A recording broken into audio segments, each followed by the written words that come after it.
cho nó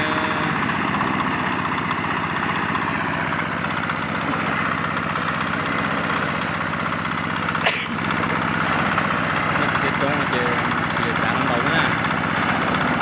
chơi trả lo nè thì trả mẹ nó đầu nữa.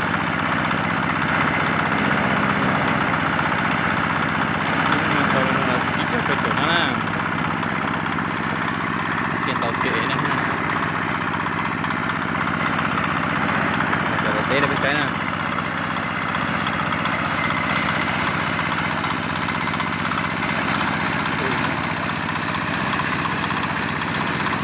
Tối là cái kinh cổ luôn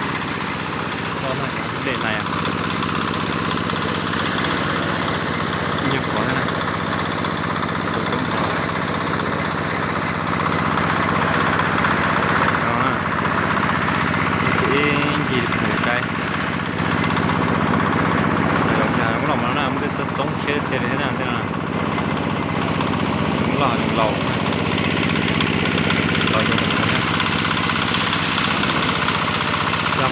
cho tí cho cái cà phê nó không có cái kia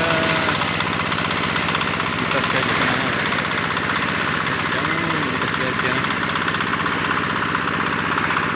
rồi nó cũng là như con đó hấp tên này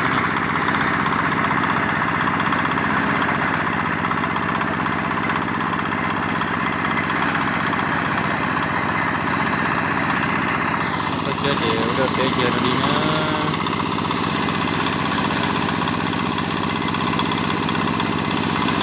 Tao là chung là nó đuổi cho tên đó nè,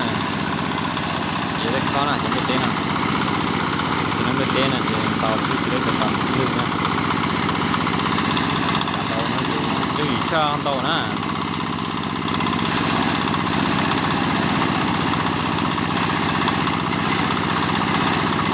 nhưng mà cái đồ gì của tao cái tên này nè, cái sau cái tên này, thì bên còn nè.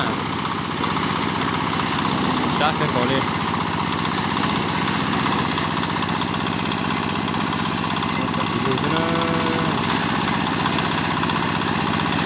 nó tôi dùng là cái đi chân nè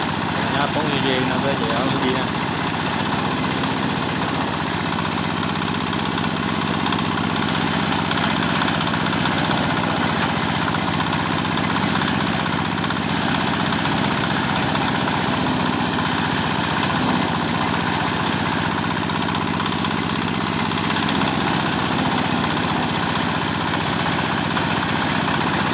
chơi chơi cái đầu tiên là thế nào, ông nó chơi chơi đó chứ, tầm bên nào ông nó tại là lần nào chơi cũng phải tầm bên này, ông nó được thả cho rồi cho nên tầm bên cứ ngồi rồi chứ, ông này cứ cho ông bên này nè.